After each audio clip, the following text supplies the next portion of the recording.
Hey, good afternoon everyone, TrackMan44 here. I'm going to go ahead and set the sheet metal down on this thing. I'm missing some stuff, you know, like the tube that comes down into the intake and all that stuff. Now's not really the time to do it, but I got a WD-40 up the little spring catches and everything.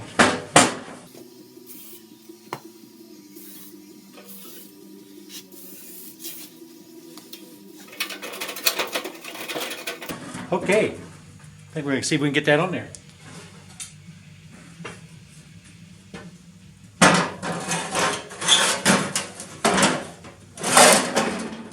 Now I got to figure out how to hook them under there.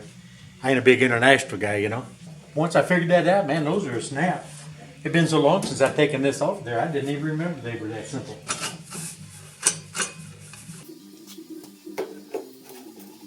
The old gal hadn't looked that complete in a long time. That about wraps this thing up. I got a couple of things like, got to come up with the breather hose, you know, to connect the air intake, you know, to the intake of the carburetor. I got to put a little jar up in here, whatever, you know, put a little miniature John Deere tractor inside the jar. And got other things just to kind of make it a little bit nicer. That front end, I'm going to put something heavy on the front to hook a chain or a binder to, you know, if I have to haul it or whatever. And then there's a few other odds and ends that need to be done, but it's all inconsequential. This thing's ready to go to work. I can put it on the wood splitter and feel confident, or put it on the buzzsaw, either one, and be a little confident that it's going to run at least the length of time I need it to run to get a video done, you know what I mean? We've completely rewired this thing. We put on I think a Nippon Denso, whatever they call them, a little one-wire miniature alternator. I've got a whole playlist of nothing but this FarmallH and all the things that I did to it whenever we split it in half and everything, put in new seals and an input shaft on transmission, put in input bearings, all that stuff. I even took the belly pump drive out because I'm not going to use the hydraulics or anything like that, so anything associated with that will come out. Now, you know, I had this thing all ready to fire up, you know, getting ready to do a cold start. Well, of course, I still ain't started it yet, but I got to thinking, you know, there's no time like the present. I went ahead and pulled the hood back off because these things do come on and off really easily. But I pulled that off, I took the carburetor off, and I think I've already uploaded the video by now. I went ahead and did a complete service, not a rebuild, but a service of that carburetor because I had not touched it at all. So I put it through several 180-second cycles on an ultrasonic parts washer with some Chem Dip chemical cleaner and put it back together. So then I thought, well, I may as well go ahead and put an inlet on. So I went to O'Reilly Auto Parts and got me a flexible 1 5/8 ID, so that it'll go over top of the 1.5 inch fitting here and then up here. And then I went ahead and got me that to tie that in. So the carburetor's back on. I've got about 2 gallons of gas in it and ready to go. Then I thought, well, you know what? I may as well go ahead and pull in spark plugs out because I haven't ever pulled those out either. So I pulled those guys out and took them over to the spark plug sandblaster and sandblasted them, gapped them, and they're ready to go back in. And then I got to thinking, there's one more thing I'd kind of like to do. How many times have you guys wish you could just look down inside your motor and see what's going on in there? That's what we're going to do, by golly.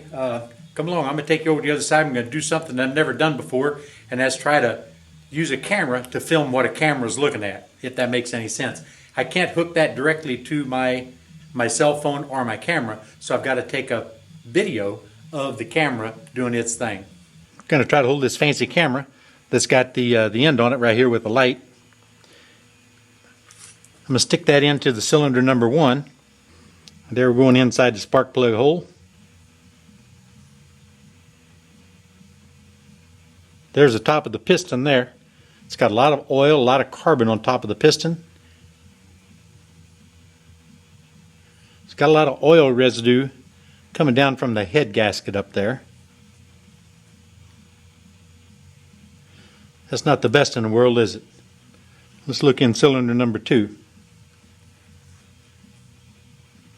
Again, look at there. You can see oil coming down from the top of the cylinder. Might have an issue with the head gasket on this guy, I don't know. But yeah, it's got oil coming all the way down. Let's see if we can see the top of the piston. There's the top of the piston. This one does not look too awfully bad. It definitely has some oil coming down off the top of the head. Off the top of the cylinder from the bottom of the head. Well, that's proven to be quite difficult trying to finagle this camera and then the little snoot that goes down inside the cylinder and everything. So I'm going to go ahead and investigate this myself and just tell you what I found. But it might have to end up pulling this head off. I don't know. Of course, I don't even know. This thing might need a set of rings, might need a valve job, might need everything. I've not done compression test or anything on it. I'm just going to go ahead and see what happens if it starts following spark plugs or something like that.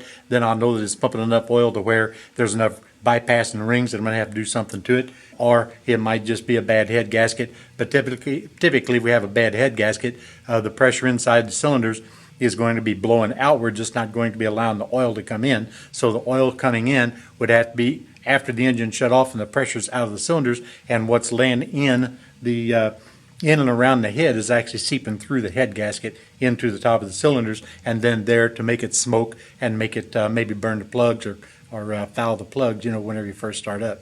I don't know. We just have to take a look and see. So here we go. Pretty much all back together. I did clean the spark plugs, like I said. I went ahead and took the carburetor apart and serviced the carburetor.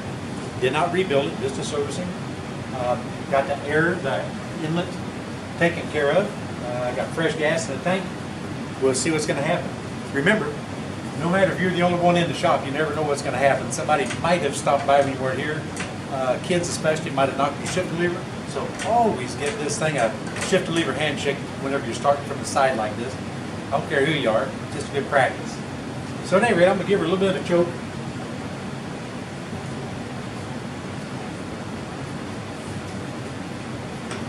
A little bit of a throttle, a little bit of a choke. I set the carburetor back to the settings that they were, so hopefully it should fire up.